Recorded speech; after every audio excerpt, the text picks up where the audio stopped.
అన్న నేను ఈరోజు ప్రెస్ మీట్ పెట్టడానికి కారణం ముఖ్యంగా కొన్ని అంశాలు ఉన్నాయన్న. నేను కరెక్ట్గా 2014లో కార్పొరేటర్గా అత్యంత మెజారిటీతో గెలిచిన వ్యక్తిని. కాంగ్రెస్లో వైఎస్ఆర్సీపీలో గెలిచిన క్యాండిడేట్ అన్న.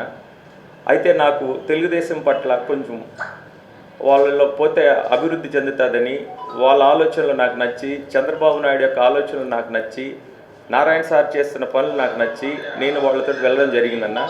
మన అబ్దుల్ అజీజ్ గారు మరి నారాయణ సార్ సమక్షంలో నేను తెలుగుదేశం పార్టీలో చేరడం జరిగిందన్న. అంటే అప్పటి నుంచి కూడా ఎన్నో అభివృద్ధి కార్యక్రమాలు పాల్గొన్నాం, ఎన్నో పోరాటాలు పేదల పక్షాన్ని నిలబడ్డాం, పేదలకు అందాల్సిన ఫలాలని మనం వాళ్ళకి ఏర్పాట్లు చేసి తెలియాం. ఆ రకంగా ఈ 5 సంవత్సరాలు ఎంతో బాగా మేము కలిసి పనిచేసామన్న. తర్వాత మన వైఎస్ఆర్ కాంగ్రెస్ పార్టీ రావడం జరిగింది. తర్వాత జరిగిన విషయాలు ఏమిటంటే మన తెలుగుదేశం పార్టీకి కొన్ని విభేదాలు జరగటం, వైఎస్ఆర్ కాంగ్రెస్ పార్టీ వాళ్ళ విధానాలను మేము వ్యతిరేకించడం, వాళ్ళతో పోటీ పడటం, వాళ్ళ జరిగిన విధానాలను మేము వ్యతిరేకిస్తూ మా యొక్క ఇదిలో పోతూ మేము ఏ పార్టీకి కూడా సంబంధం లేకపోతే ఒట్టి టీడీపీలోనే నడవడం జరిగిందండి 2 సంవత్సరాలుగా. తర్వాత తిరిగి మళ్ళా తెలుగుదేశం ప్రభుత్వం వచ్చింది. ఈ వైఎస్ఆర్సీపీ ప్రభుత్వం ఉన్న రోజులు ఎన్నో పోరాటాలు చేశాం, ఎంతో కష్టపడ్డాం, తెలుగుదేశం పార్టీ కోసం అహర్నిశలు పనిచేశాం, ఏం ఆశించకుండా. కానీ విచిత్రం ఏంటంటే కొత్తగా మనం ఎన్నికైన తర్వాత నాయకులందరూ అటు నుంచి రావడం జరిగింది. ఎలక్షన్కి ముందు, ఎలక్షన్స్ తర్వాత గౌరవాలు తగ్గాయి. బాగా కష్టపడిన వాళ్ళని పిలవడం తగ్గించేశారు, వాళ్ళతో మాట్లాడడం తగ్గించేశారు, వాళ్ళ యొక్క ఉనికిని ఎక్కడ కూడా వాళ్ళని ప్రస్తావించకుండా మానేయడం జరిగింది. తద్వారా మనల్ని ఎవరు కష్టపెట్టకూడదని కూడా మన పని మనం చేసుకుంటూ మనకు పిలుపు రాకపోయిన ఆఫీసుల నుంచి వాళ్ళు మనల్ని పిలవకపోయినా మన పని మనం చేసుకుంటూ పోవడం జరిగిందన్న. అయితే ఎందుకంటే జరిగిందంటే అక్కడ వైసీపీ నుంచి తెలుగుదేశం పార్టీలోకి వచ్చిన కార్పొరేటర్ని వీళ్ళు తీసుకురావడం, వాళ్ళకి అత్యధిక ప్రాధాన్యత ఇవ్వడం తప్పులేదు. ఎందుకంటే పార్టీ విధానాలలో వాళ్ళు తీసుకురావచ్చు, వాళ్ళకి ప్రయారిటీ ఇవ్వచ్చు, తప్పులేదు. అట్ ద సేమ్ టైం మన కష్టపడిన తెలుగుదేశం పార్టీ కార్యకర్తలను విస్మరించి, మీకోసం కష్టపడి పనిచేసిన వాళ్ళని విస్మరించారు. దానికి కూడా మేము వదిలేసి కమ్ముగైపోయినాం. ఇప్పుడు కొత్తగా ఏం జరిగిందంటే అన్న, వాళ్ళు వైఎస్ఆర్సీపీలో నుంచి మీతో వచ్చిన వాళ్ళ మాటలు విని మా తెలుగుదేశం ఒరిజినల్ కార్యకర్తల మీద, నాయకుల మీద మీ దౌర్జన్యాలు ఎక్కువైపోయినాయి. ఇది మీకు కరెక్టా అని అడుగుతున్నాను. డైరెక్టర్ శ్రీధరనే అడుగుతున్నా, ఎమ్మెల్యే గారిని అడుగుతున్నాను. ఎందుకంటే మేమందరం మీ కష్టం కోసం పనిచేసిన వాళ్ళం. మేము కానీ, జన సైనికులు కానీ, జనసేన వాళ్ళు కూడా మాతో కలిసి మీ యొక్క గెలుపుకి కారణమైన వ్యక్తులు, ఏం ఆశించకుండా కష్టపడి మీకోసం తిరిగి చేసిన వ్యక్తులు అన్న. ఈరోజు వాళ్ళ మీద, మా మీద మీరు చేస్తున్నటువంటి ఆకృత్యాలు, దౌర్జన్యాలు ఏమిటి అని అడుగుతున్నాం. తప్పు శ్రీధర్ అన్న. ఎందుకంటే మేము ఎప్పటికీ మీ మనుషులమే. ఈరోజు వాళ్ళు వచ్చారు, పోతారు, ఉంటారు లేదో మనకు తెలియదు. కానీ ఎల్లడి కాలం మేము మిమ్మల్ని ఎంట పెట్టుకొని ఉన్నాం. మమ్మల్ని వాళ్ళు చెప్పిన మాటలు విని మా మీద దౌర్జన్యాలు ఆడటం, మా మీద కేసులు పెట్టడం, మా మీద ఇబ్బందులు పెట్టడం, అది చాలా తప్పుగా మేము భావించుకుంటున్నామన్న. ఈరోజు తెలుగుదేశం పార్టీ ఏ రాష్ట్రంలోనూ లేనటువంటి క్యాడర్ తెలుగుదేశం పార్టీకి ఉందన్న. ఎందుకంటే మన చంద్రబాబు నాయుడు గారు చేస్తున్నట్టు అభివృద్ధి కార్యక్రమం. ఇప్పుడు ఇంకొక అదృష్టం ఏంటంటే అన్న, మనకు పవన్ కళ్యాణ్ గారు కలవటం ఇంకొక అదృష్టం. ఎందుకంటే వీళ్ళిద్దరు ఎన్నో ఆలోచనలతోటి, ఎన్నో వాళ్ళ యొక్క ఈ రాష్ట్రాన్ని ముందుకు తీసుకుపోవాలన్నటువంటి సదుద్దేశంతో వాళ్ళు ఎంతగానో శ్రమించి వాళ్ళ కష్టాలు వాళ్ళు అక్కడ పడుతుంటే, అక్కడ వాళ్ళని వదిలేసి ఇక్కడ జన సైనికులు, తెలుగుదేశం పార్టీ వాళ్ళు కొట్టుకోవడం ఎంతవరకు సమంజసం అని నేను అడుగుతున్నాను. దానికి మీరు ప్రోత్సహించడం ఏందనేది అడుగుతున్నాను. నిన్న ఒక చిన్న ఉదాహరణ జరిగిందన్న, ఒక చిన్న సన్నివేశం. నేను గతం 2014 సంవత్సరం గెలిచినప్పుడు తెలుగుదేశం పార్టీ నుంచి వైఎస్ఆర్ కాంగ్రెస్ పార్టీ తెలుగుదేశం వచ్చిన తర్వాత ఎంతోమంది పేదలు, ఇప్పుడు ఇరిగేషన్ ల్యాండ్ అనేది మన లేకు కాలనీ నుంచి డైకాస్ ఇదంతా ఉందన్న.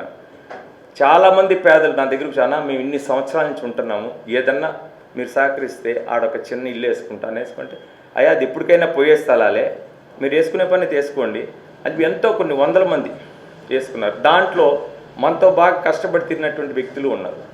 వాళ్ళకి కూడా మనం సహకరించి వాళ్ళు మన పార్టీలో తిరిగిన వాళ్ళని సరే వేసుకోమని చెప్పామన్న. అయిపోయింది. ఎప్పుడు 2014. ఇప్పుడు కొత్తగా ఎవరైతే కష్టపడి వాళ్ళు ఇల్లు వేసుకొని కట్టుకొని వాళ్ళు శుద్ధంగా నివాసం ఉంటూ పిల్లకాయలు పేద పిల్లకాయలు చిన్న చిన్న పిల్లకాయలను పెట్టుకొని ఇళ్లలో ఉంటే ఆల్ ఆఫ్ సడన్ ఏమీ చెప్పకుండా ఒక ఎంఆర్ఓ, రెవెన్యూ వాళ్ళు, ఇరిగేషన్ వాళ్ళు, పోలీస్ వాళ్ళు మొత్తం వాళ్ళ ఇళ్ళ మీద ఒక జేసీబీ తీసుకొచ్చి ఎటువంటి నోటీస్ ఇవ్వకుండా ఓన్లీ ఒక 2 ఇళ్ళని టార్గెట్ చేశారు. అన్న ఓపెన్ చెప్తున్నా, ఆ 2 ఇళ్ళలు కూడా ఎవరంటే విపరీతమైన కష్టపడి చేసినటువంటి జన సైనికులు. ఒకటి వాళ్ళందరికీ నేను సహాయం చేశాను. నేను కూడా ఓపెన్గా చెప్పుకున్నా, ఒక 20 అంకణాల స్థలం నేను కూడా పెట్టుకున్నా. నాకే సొంత ఇల్లు లేవు, పడలేదు. అది ఇప్పుడు కాదు, 10 సంవత్సరాల క్రితం. ఇప్పుడు కొత్తగా వచ్చేసి ఈ జేసీబీలు మొత్తం వచ్చి ఏం లేకుండా దాన్ని వెంటనే కూల్చివేయడం ఆదేశాలతో వచ్చారు. మేము అడిగాం ఏం జరుగుతుందన్నా అని. ఏం జరుగుతుందంటే మనతో తిరిగిన ప్రజలు జనసేనకుల్లో వెళ్ళిపోతే వీళ్ళకి బాధ. ఏం వాళ్ళు పాలించుకోకుండా మీరు పట్టుకోవచ్చు కదా. వాళ్ళు ఎందుకు పాలిస్తున్నారు? టీడీపీలో నుంచి వాళ్ళు వెళ్ళిపోయినారు, మీకు కక్ష కట్టిరి, వాళ్ళ మీద బాధ, వాళ్ళ ఇల్లు కూల్చేయాలా? ఏమి ఆ బాధ మీకు అని అడుగుతున్నా. వాళ్ళు మన గెలుపులో సహకరించిన వాళ్ళు కాదా?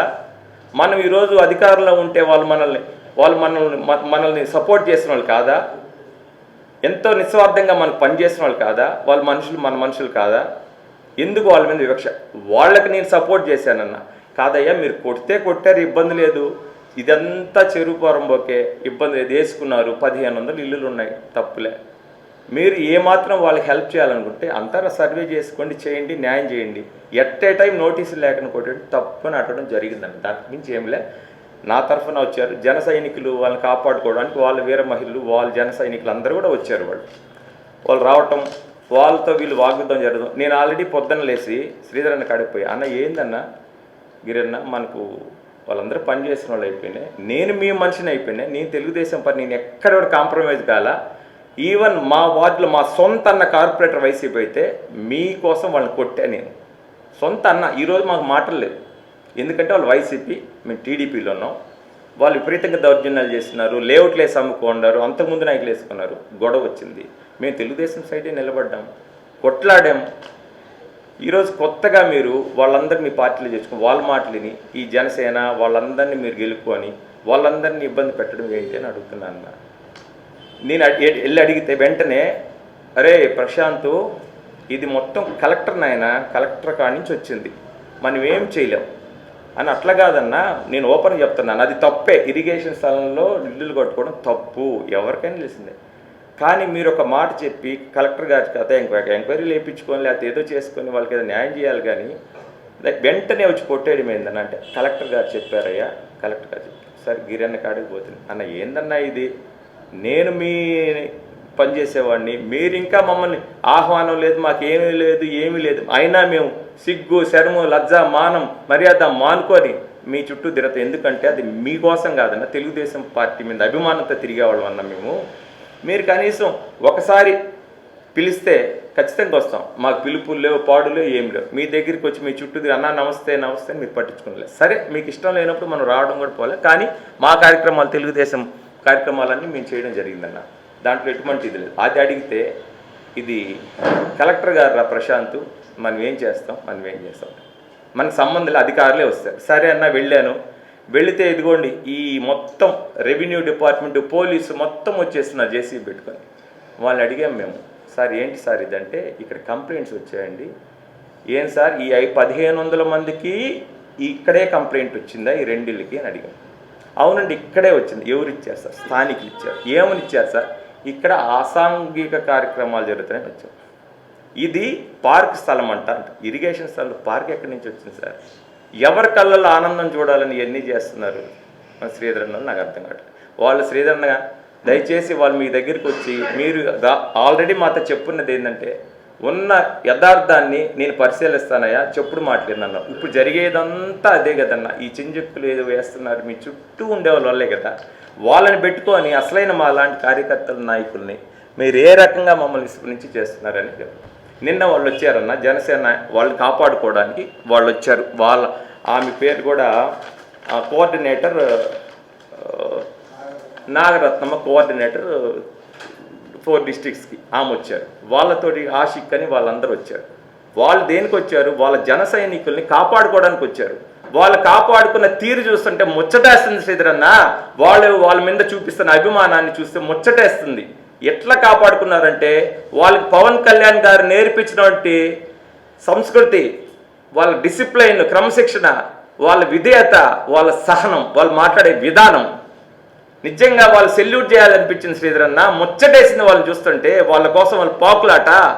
పైగా మీరేం చెప్తున్నారు వాళ్ళకి, వాళ్ళ కార్యకర్తను కాపాడుకోవడానికి వాళ్ళు వస్తే చెరువును ఆక్రమించుకోవడానికి వచ్చారని చెప్తున్నారు. తప్పు కదా శ్రీధర్ అన్న. వాళ్ళని చూసి మనం చాలా నేర్చుకోవాలి. ఎందుకంటే పవన్ కళ్యాణ్ గారు, చంద్రబాబు నాయుడు గారు ఎన్నో ఆశయాలతో, ఎన్నో ఆలోచనలతో ఈ రాష్ట్రాన్ని అభివృద్ధి పదాన్ని పరుగులు తీయాలనేటువంటి భావంతో, సత్సంకల్పంతో వాళ్ళు పరిగిస్తుంటే మనం ఇక్కడ చేరి వాళ్ళు ఇళ్ళు కొట్టుకుంటూ వాళ్ళ మీద బురదలేసేది ఎంతవరకు న్యాయం అని అడుగుతున్నాను. వాళ్ళు జనసేన వాళ్ళని చూసి మనం ఎంతో నేర్చుకోవాలన్నా సిగ్గుతో తలంచుకున్నానన్న. వాళ్ళ కాపాడుకునే, వాళ్ళ కార్యకర్తను కాపాడుకునే విధానం. ఎందుకంటే వాళ్ళు కూడా మనకు పనిచేశారన్నా. మన గెలుపుకి వాళ్ళ కృషి ఎంతో ఉంది. వైసీపీ వాళ్ళు మనల్ని తరిం కొడుతుంటే ఒక్కరాళ్ళ మన తెలుగుదేశం పార్టీలు కొంతమంది ఎంచుకున్నారు, మాలాంటి వాళ్ళు కేసులు పెట్టించుకున్నారు. ఆ టైంలో పవన్ కళ్యాణ్ గారు వాళ్ళు జన సైనికులు విపరీతంగా మనం సహకారం చేశారన్నా. వాళ్ళని మనం కక్ష సాధింపు చేయకూడదన్నా. వీలుంటే మనం వాళ్ళకి సహకరిద్దాం, సహాయం చేద్దాం, లేదా వదిలేద్దాం. అంతేగాని వాళ్ళని ఏ విధంగా టార్చర్ చేసి, వాళ్ళకి సపోర్ట్ చేసి నన్ను టార్చర్ చేసి, నాకు కూడా ఒక ఇల్లుందన్న, ఏ ఇబ్బంది లేదు, చెప్పుకోవట్లా, అబద్ధం లేదు, ఓపెన్ చెప్తా. నాకు ఒక 20 ఎకరాలు ఇల్లుంది అక్కడ, కట్టుకున్నా చెరువు దగ్గర. అదేమి లీగల్ ఏం కాదు, అందరి ఉద్దేశం కట్టుకున్నా. దాన్ని వచ్చి కొట్టిపారు నీకు గోడలు. ఏమని పొద్దున మిమ్మల్ని అడిగినప్పుడు కలెక్టర్ అంటివి, నీ మనుషులు వచ్చి దౌర్జన్యం చేస్తుంటారు. నీ మనుషులు నీ ఆఫీస్ నుంచి వచ్చి దౌర్జన్యం, ఆమె నాగరత్నమ్మ మీద దౌర్జన్యం, ఆమె చెస్ట్ మీద పట్టుకొని నెడతారు. మహిళలతో ప్రవర్తించే విధానం ఏదైనా, మనకు సహకరించినటువంటి జనసేన పార్టీ వీర మహిళల్ని మనము ఇచ్చే గౌరవం ఇదేనా? వాళ్ళకి మనం ఇచ్చే సంస్కృతి ఇదేనా? వాళ్ళని చూసి నేర్చుకుందామన్నా. వాళ్ళ కార్యకర్తల కోసం ఏ విధంగా ఫైట్ చేస్తున్నారు, మీరేం చేస్తున్నారన్నా? మనిషిని పట్టించుకోరు, మనిషిని ఆడున్నారు తెలియదు, మీరు రాకపోయినా అవసరం లేదు, మేము రుచి మిమ్మల్ని వింగుంగి దండాలు పెడితే పట్టించుకోరు. సర్లేనా, మీరు గట్టి ప్లాట్ఫామ్ వేసుకున్నారు, ఎప్పటికీ మీదే సీటు, మీకు కాదనట్లే. కనీసం మమ్మల్ని అందరినీ ఉపయోగించుకో. ఈ రోజు కూడా మీరంటే మాకు కోపం లేదన్న. ఎందుకంటే మీరు పాదయాత్రలు చేసిన రోజు 143 పాదయాత్ర, ఎన్నో పాదయాత్రలు చేశారు. దాంట్లో ఆవరేజ్గా నేను ప్రతిరోజు ఒక 50 మందితో వచ్చిన. ఎంత ఖర్చు అయిందో తెలీదు, ఎంతో ఖర్చు పెట్టాం. ఎందుకంటే దాన్ని మనం ప్రస్తావించకూడదు. నా అభిమానం నేను మీకోసం చేశాను. ఇప్పటికీ నాకు మీ మీద అభిమానం ఉందన్న. ఎందుకంటే ఎన్నో కష్టాలు పడి, ఎన్నో పోరాటాలు చేసి, చిన్నప్పటి నుంచి విద్యార్థి దశ నుంచి ఎదిగినటువంటి వ్యక్తి అన్న మీరు ఈరోజు ఎందుకు ఈ విధంగా అయిపోయారు, మానసిక పరిస్థితి మీకు ఎందుకు ఈ విధంగా అయిందో, ఎందుకు ఈ ఉన్మాదిగా మారిపోయారు అర్థం కావట్లేదన్న. ఎందుకంటే మీ నాయకత్వాన్ని నేను ఇష్టపడే వ్యక్తినన్నా, మీ వెనక నేను నడిచిన వ్యక్తినన్నా. మీరు తెలుగుదేశం పార్టీలోకి వస్తే ఆహ్వానించామన్నా. ఆ రోజు కూడా వైసీపీ వాళ్ళు మీరు మా వార్డుకి వస్తానంటే మీరు వచ్చిన తర్వాత నలుగురిని కూడా రానియకుండా అడ్డుకట్టేశారు. వెంటనే మీరు ఏం చేశారన్నా, ప్రశాంత్ ఏడన్నావురా అన్న, ఉన్నా, ఏంద్రా మీ అన్నోళ్ళు ఓవర్ యాక్షన్ చేస్తున్నారు, 5 మంది కూడా ఒక ఎమ్మెల్యే వస్తే రాకుండా చేస్తే ఏం కావాలన్నా మీకు, నన్ను పిలిచి ఆత్మీయ సమావేశం 1000 మందితో అన్నావన్నా, పెట్టానా లేదా వాళ్ళని ఎదిరించి? అంటే నేను ఎవరినన్నా? మీకోసం పోరాడిన వ్యక్తినే కదా. నేను ఎవరినన్నా? మీ తమ్ముడినే కదా. నేను ఎవరినన్నా? మీ యొక్క శిష్యుడినే కదా. దేనికన్నా ఈరోజు ఇటు మారిపోయారు అన్న. మీకు ఓపెన్గా చెప్తున్నా, మన రూరల్ కార్యాలయంలో వస్తున్నట్టు చాలామంది మీ అభిమానులు అసహనంగా ఉన్నారన్న, బాధపడుతున్నారన్న. మీకు అది తెలియట్లే, మీకు చెప్పడానికి భయపడుతున్నారన్నా. మీరు వాళ్ళ నుంచి భయాన్ని పోగొట్టి లాక్కొని వాళ్ళ నుంచి ఏందిరా అనే పరిస్థితి లేదన్నా. అక్కడ ఏందో ఇట్లా ఇట్లా ఇట్లా కొడుతున్నారు చుట్టుపక్కల. మీరే కదన్నా చెప్పారు వాస్తవాన్ని గ్రహిస్తాను, చెంజిక్కులు నేను విన్నాన్ని. మరి ఈరోజు మీరు చేస్తున్నది ఏందన్నా? తమ్ముడిని పెట్టాలనుకుంటున్నారన్న గిరణ్ని. ఖచ్చితంగా అందరూ ఆహ్వానిస్తున్నాం, ఆయన సపోర్ట్ చేస్తున్నాం తప్పకుండా అన్న. ఇది ఏందన్నా, ఇది బాధేస్తుందన్న. తెలుగుదేశం పార్టీ మీద బాధేస్తుంది. ఏమైపోతున్నా బాధేస్తుందన్న. దయచేసి శ్రీధర్ అన్న, చేతులు 2 దండం పెడుతున్నా, జోడించి మాట్లాడుతున్నా. దయచేసి మనందరం, మన బీజేపీ కానీ, మన జన సైనికులు కానీ, మరి మన తెలుగుదేశం పార్టీ కానీ, మన కూటమి గట్టిగా ఉండి అభివృద్ధిపై పరుగులు తీద్దామన్నా. ఖచ్చితంగా మనందరం నెక్స్ట్ వచ్చే ఎలక్షన్స్లో మనం ఖచ్చితంగా మనం విన్ అయ్యే ఇది ఉందన్న.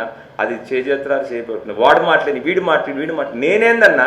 మా అన్నని కొట్టినోండే నేను. మా సొంత అన్న కార్పొరేటర్ నాడా మీకోసం కొట్టాను. అంతేగాని వాళ్ళందరూ ఏదో చెప్పారు వద్దన్న, ఇవన్నీ వద్దన్న. వాస్తవానికి దగ్గరికి రండి, వాస్తవాలు తెలుసుకోండి, దయచేసి వాస్తవాలు గ్రహించండి. జన సైకిల్ని జోలికి పోబాకండి. వాళ్ళు మన కోసం కష్టపడిన వాళ్ళు అన్న జన సైనికులు, వాళ్ళని చూసి ముచ్చటేస్తుందన్న. వాళ్ళ విధానం, వాళ్ళ మాట విధానం, వాళ్ళు చేస్తే సహనంగా వాళ్ళు మాట్లాడుతుంటే అధికారులతోటి వాళ్ళ మీద చేయి చేసుకుంటారన్న. వాళ్ళల్లో ఒకడు వచ్చి ఒక మాట అన్నాడన్న, ఆమె పేరు బాగా వికలాంగురాలు. ఆమె చెప్తుంది, అయ్యా ఇట్లా చేస్తున్నారంటే వాళ్ళలో ఒకడు, మీ సైడ్ ఒకడు, నేను మాట్లాడచ్చో లేదో నాకు తెలియదు ఆ పద్యాలు. ఇంత దమ్ముందంటన్నా, చంద్రబాబు నాయుడు ఇచ్చిన పెన్షన్ ఎత్తేయడానికి దమ్ముందన్నా? తప్పు కదన్నా. ఏం మాట్లాడినావి? దమ్ముందన్నా వీళ్ళకి? వీడియో క్లిప్పింగ్ ఉందన్నా? పెన్షన్లు ఎత్తేస్తారా? ఎందుకు ఎత్తుతారన్నా? వాళ్ళు అడిగారు ఏందయ్యా ఇదని, అడిగితే పెన్షన్లు ఎత్తేస్తారు. ఏం మాట్లాడినావి మనోళ్ళు వచ్చి? మనోళ్ళేనన్న పేర్లు ఎందుకు? మళ్ళా వస్తున్నారు, రే ఎమ్మెల్యే గారు పంపిస్తే ఇల్లు కొట్టకుండా సిగ్గుచేటు అంటారు. ఏందన్న ఈ మాటలు? అధికారులు ఇబ్బంది పడుతున్నారన్న, బాధపడుతున్నారన్న అధికారులు. వాళ్ళని ఇబ్బంది పెట్టడం దేనికన్నా? వాళ్ళకి మంచి చెప్పి వాళ్ళని ఉపయోగించుకుందాం, వాళ్ళ కాద చాలా పనులు చేయించుకుందామన్న బాధపడుతున్నారు, భయపడుతున్నారు అధికారులు. ఎంఆర్ఓ గారు వస్తే భయము పాపం, గడగడ నేను సస్పెండ్ అయిపోతానేమో, 6 years సస్పెండ్ అయిపోతానేమో. వాళ్ళతోటి మనకి ఎందుకన్నా? అదేమంటే ఒక ఇల్లు కొట్టినట్టు కొట్టలేరా, సెలవులు పెట్టి వెళ్ళిపోండి అంటారు. ఎందుకన్నా మనకి దౌర్జన్యం? ప్రశాంతంగా మన అభివృద్ధి సైడ్ పోదామన్నా, మన ముగ్గురు పార్టీలు ఒకరినొకరు గౌరవించుకుంటూ పోదామన్నా. జన సైనికులు అక్కడికి వచ్చి మీకు చేసింది ఏం లేదన్నా, జన సైకిల్ని కాపాడుకోవడానికి వచ్చుకున్నారన్న వాళ్ళ కార్యకర్తని, వాళ్ళేం చెరువుని ఏదో కబ్జా చేసేసరి మీ వాళ్ళు మాట్లాడుతూ రాలా. వాళ్ళు వాళ్ళ కార్యకర్తని కాపాడుకునే దానికి విధానంలో వచ్చిన విధానంలో వాళ్ళు చాలా హ్యాట్స్ ఆఫ్ అన్న. వాళ్ళకి పవన్ కళ్యాణ్ గారు వాళ్ళకి నేర్పించిన క్రమశిక్షణ నాకు నచ్చిందన్న. వద్దన్న, 3 కూటమి పార్టీలు అందరం కలిసి వాళ్ళకి ఇప్పుడు ఆ ముగ్గురికి మనం సపోర్ట్ చేద్దాం. అయ్యా పవన్ కళ్యాణ్ గారు, చంద్రబాబు నాయుడు గారు, మోడీ గారు, మీరందరూ అభివృద్ధి చూసి నిజంగా ముచ్చటేస్తుంది. మీ అందరి దృష్టి ఎవ్వరికి తగలకుండా నాయన మీరు ఆ విధంగానే ముందుకు పోండి. మీ అందరికీ మా సహకారం ఉంటుంది. నేను ఎటువంటి నేను ఇప్పుడు మీరు ఏ విధంగా తయారైపోయారంటే అన్న, వేరే వాళ్ళ మెట్లని కనీసం ఇప్పుడు నేను ప్రెస్ మీట్ పెట్టా, రేపు నన్ను టార్గెట్ చేసే విధానంలో మీరున్నారు. ఏమి ఇబ్బంది లేదు. ఎందుకంటే తెలుగుదేశం పార్టీ చాలా అభిమానులు ఉన్న వాళ్ళ కుటుంబ సభ్యులం మేము వీర మరణం అన్న పొందుతాం. దీని గురించి ఇబ్బందే లేదు, మా ప్రాణాలైనా అర్పిస్తాం. కాబట్టి ఇవన్నీ మానుకొని మొదట్లాగా మనందరం కలిసి ఎవరెవరైతే మీకు దూరంగా వెళ్ళినారో వాళ్ళందరూ లాక్కోండి. ఎవరెవరైతే అసహనంగా ఉన్నారో మీరందరూ లాక్కోండి. మిమ్మల్ని అంటే పిచ్చి వీరాభిమానులు వాళ్ళు అక్కడ చేసి తిట్టుకుంటున్నారన్న. మేము అందరూ ఉంటే కూర్చుంటున్నారు, మీరు బయటకు వదిలేసి నమస్తే అన్నారు, పోతుంటే అమలక్కలు తిడుతున్నారు. నాకు తెలియట్లే, మీకు చెప్పేవాళ్ళు లేరు. మీకు చెప్తే వాళ్ళతో మీద మీకు ఇబ్బంది. దయచేసి అన్న అవన్నీ మానుకొని మన కూటమి ప్రభుత్వాన్ని సపోర్ట్ చేస్తూ అభివృద్ధికి ఆటంకాలు కలిగించకుండా అందరం కలిసి ముందుకు నడుద్దామని మీకు చేతులెత్తి వినయపూర్వకంగా విన్నవించుకుంటానన్న. నాకు మీరంటే ఎటువంటి కోపం లేదు, ఇది లేదన్న. బాధ అన్న, అంతే. మీతో ఇన్ని సంవత్సరాలు నడిచాను, బాధ. ఎందుకు రావట్లేదు, నువ్వు ఎందుకు రావట్లేదు అంటే మీరు పిలవకపోతే రారు కదన్న. మా పార్టీ కార్యక్రమాలు మేము చేసుకుంటుంటాం. వస్తే అక్కడ మీకు రెస్పాన్స్ లేదు, పాలు లేదు, ఏం లేదు. పైగా నువ్వు ఎందుకు రావట్లేదు అని క్వశ్చన్. ఏందన్నా ఇదే? మీకు వచ్చారు, వైసీపీ వాళ్ళు వచ్చున్నారు, కార్పొరేట్ మీ దాంట్లోకి వచ్చున్నారు, వాళ్ళందరూ సంతోషంగా మీరు కలిసి ఉన్నారు. మాది పార్టీ విధానం, మేము దాన్ని ఏం మాట్లాడకూడదు. దానికి కూడా మీరు మా మీద పడి ఏడిస్తే మేము ఏం చేయాలి శ్రీధరన్న? కావున ఇవన్నీ ఏం లేకుండా శ్రీధరన్న దయచేసి గిరిజనని ఎమ్మెల్యే చేసుకోవాలనుకున్నాం. ఖచ్చితంగా మేమందరం ఈ రోజుకి కూడా మేము సపోర్ట్ చేసేవాళ్ళమే, కానీ మీకు యాంటీగా చేసేవాళ్ళం కదన్నా. దయచేసి ఇవన్నీ అర్థం చేసుకుని సహృదయంతో నన్ను మన్నించి ఇది ఓపికగా నన్ను విని దయచేసి మనం ఈ అభివృద్ధి కూటమి చేసే అభివృద్ధికి సపోర్ట్ చేసి ముందుకెళ్దామని సవినయంగా మీకు దండం పెట్టి మరి విన్నవించుకుంటున్నాను.